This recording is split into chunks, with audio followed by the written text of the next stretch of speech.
like stories about the end of the world or post-apocalyptic stories about survivors. Have since I was a kid. There's tons of movies and books in this genre. They're pretty popular among some people and influential. Even the cheesy ones can be kind of entertaining in a way. One of the most influential ones of my childhood is called The Late Great Planet Earth. I read the book when I was a kid. I just was into reading a lot of books when I was a kid. But that book, that was everywhere. It was the number one bestseller for years, I think for like a decade, of all books, not just Christian books. All kinds of people were interested. It compared end-time prophecies from the Bible to current events of that time. It was actually written, I think, in the early 70s, so somewhat before my time. But I was reading this in the 80s, and it was sort of the prototype for the Left Behind series that came later, that probably everybody now knows about. The gist of The Late Great Planet Earth was that, well, basically the world was going to end, and Jesus was going to come back around 1988. It's, well, I don't know if you're not familiar with this stuff. Premillennial dispensationalism. This is the idea that the rapture would happen, Jesus would come back, Christians would go to heaven or whatever, and we have 7 years of tribulation, like the apocalypse would happen and so on. And that would, 1988, that was like coming up in a couple of years, and that was right when I was a kid. So I was surrounded by people who believed this, and I bid it hook, line, and sinker. I thought I had just a few years left here at the most, and I was about 7 or 8 years old at the time. I'm not sure exactly, but I do remember I was in second grade because we lived way out in the woods in an old log cabin. It was like about 100 years old. No electricity, well, part-time electricity, but no plumbing, and kind of roughing it. It's gonna sound like a grandpa story. Okay, boomer. But seriously, I walked 2 miles from the log cabin to the bus stop at the end of the line, gravel road, and then a long ride to the school in town, and back and forth, second grade. And anyway, being out there that far in the boonies, the neighbors are all spread out kind of far apart. I think at the time we were renting the place. It was basically, nearly condemnable place, but it was on 80 acres and actually, rough, but also fun experience for a couple of years. But anyhow, back to the story. I came home one day and my mom wasn't home when she usually was, and I thought she was supposed to be. And I got kind of worried, and I went to the neighbors' houses, and none of them were home either. And I started feeling a ton of anxiety, like thinking that I had missed the rapture myself, that Jesus had come back, or, taken the Christians up to heaven, and I must have done something wrong, sinned, not repented, and I wasn't saved. We had also been going for 2 or 3 years at that point to a church, which, pros and cons. It's, I would say it leaned heavily toward the hellfire and brimstone side, more so than the peace, love, and charities side. Anyway, I was wondering, what could a 7, 8-year-old boy have done to deserve eternal damnation? Still don't know, but fortunately the feeling passed after people started coming home later, and I calmed down. And of course now I can look back and realize that was a crazy idea. But anyway, for background, that's where I was at among those influences, And eventually I learned There are lots of different ways of interpreting the Bible. The book of Revelation, Daniel, I think, if I remember right, First Thessalonians, there's like one verse that talks about the rapture. These kinds of things. I'm not going to get all into it, but if you believe it, I think it requires some real specific interpretations of a lot of vague things that may or may not be prophecies. Just leave it at that. Recently, just kind of for the sake of nostalgia, I decided to watch the movie of the late great planet Earth, which I had never seen before. So I did read the book when I was a kid, but I didn't see that movie. We really didn't watch very many movies at all. My mom was a hippie and didn't like TV, and also the church that we went to was, I think, you would go to hell if you watched anything on TV, whether good or bad. It was all bad. Of course I saw some, but anyway, I didn't see that. But apparently, it was a big hit. Orson Welles, the famous actor and director, was in it. The guy from War of the Worlds and Citizen Kane, all those real famous back in the day, like long before my time. But I think this movie came out, I don't know, sometime in the late 70s or around then. Anyway, in the movie, Hal Lindsey was the author of the book, and he and Orson Welles were also in the movie. And they talked about how in biblical times, a prophet would be stoned to death if he made a false prophecy. Not, haha, funny stoned, but dead stoned. And, well, the funny thing is, Hal Lindsey himself was kind of a false prophet. I mean, he wrote this book that interpreted prophecies in a very specific way. I think he sort of avoided saying that it was prophecy and so on and so forth, but he's basically a false prophet himself. I guess it's a good thing we don't stone people to death anymore for making bad predictions.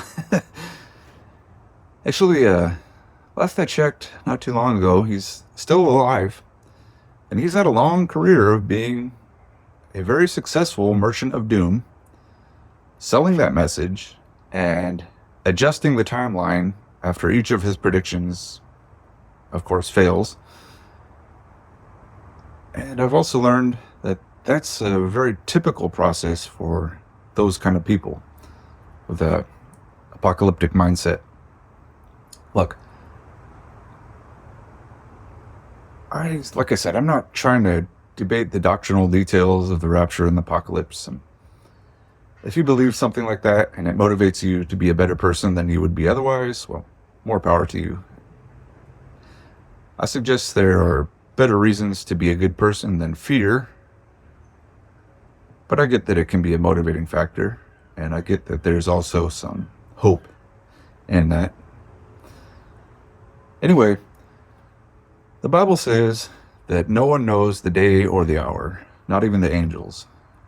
And I think it's important to beware of false prophets. So did Jesus, said this very clearly. I think we should also be very cautious of church leaders who may not be directly spreading false prophecies, but are okay with their followers believing those sorts of false prophecies and are taking advantage of the fear of their followers. Like, in the greater context of the big picture, people have been saying the end of the world is upon us for thousands of years for various reasons, not just Christians and Jesus. The apocalyptic prophecies go way back, probably past the beginning of recorded history. I think if I remember right, there's some stamped hunks of clay that the Zoroastrians did like 3,000 or 4,000 years ago with reeds that apparently predict something like that. So it's not only a Christian or not even necessarily a religious belief. I see parallels in different cultures around the world. politics and news media and climate change is a big one now. Economics, there's all kinds of stuff. Doomers are everywhere.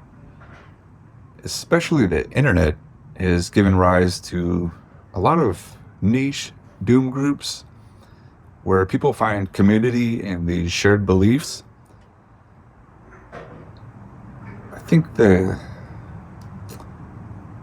it's weird because those beliefs can be quite fearful, but I think there's also some comfort in thinking that you know how things are going, why things are going this way, or as a way of interpreting current events. Like, I know why this is happening because it's leading up to this doomsday. Anyway, the doom industry in general is huge. Just it's one of those things, if you start to see it, if you start to look for it, you just see it everywhere. And I think it raises the question is, what are these people's motivations for pushing that message of doom? I think some reasons could be to gain authority or status. Might not even be authority. To influence other people's behavior, and for a lot of them to make money. I mean, you can see that pretty clearly. I think the message of fear is quite effective in a way, especially for people of a particular mindset, which seeks to validate sort of negative thoughts, apocalyptic thinking. Just, even before my time, but in my lifetime, since before I was born in the 1970s, they were talking about overpopulation and a new ice age coming. Different people talking about those two things. Those were really prevalent views at the time. I think they were on, late night TV, news, all that kind of thing. Those issues went away. In the 80s, there was acid rain, the hole in the ozone layer. In the 90s, it was global warming, a bunch of other cults, doomsday cults, more numerous than I could possibly mention. And then global warming kind of turned into climate change since the 2000s, still currently. Just countless other predictions of doom. But it seems that those forecasts of the apocalypse may be exaggerated. Let's just look at the evidence. What has happened and what has not. There have been millions of wrong predictions, but people keep buying into it. We reward some of our false prophets, follow them, glorify them, even make them among the richest celebrities. There's a saying I've heard various ways, something like, it's difficult to get a man to understand something when his income depends on him not understanding it. And you don't even have to make money from it. I already mentioned some other reasons. Also, it's one of those things, I believe that many people believe it, but that does not make it true. It seems that some people start out with a certain belief, knowing it for sure, and pushing it further and further, and then they get to the point where it's not really believable anymore, but it's too difficult, almost impossible to take back. They're too invested in it. The term is cognitive dissonance, which is defined different ways, but basically the inability to reconcile evidence of real information that contradicts one's values and beliefs. And there are some pretty interesting studies about groups of people whose doomsday predictions have failed and how they respond more irrationally after than before. Just kind of getting crazier and crazier. And I think I'm going on long enough already, but that's a trip to go on if you want to read more about that. Look up cognitive dissonance and you'll find all kinds of case studies. There's another saying, live every day like it's your last. And I think that can be taken as positive or negative. Some people use that idea to live every day according to their good principles. And I've known other people who live in a constant state of anxiety, kind of like that moment when I was a little kid, thinking that I was going to hell. I know people who don't prepare for their future because they believe it's almost over. I know people who don't want to have children because they think the world is going to end or is going to be changed terribly anytime now. I know people who don't save for retirement. I know old people who did not save for retirement, some of whom gave their money to false prophets and now can't take care of themselves, and so on. I think some degree of fear is cautious, but living in a constant state of fear is definitely not healthy. I would like to wrap this up with a positive note. If you have an apocalyptic mindset, try to be more hopeful and practice rational optimism.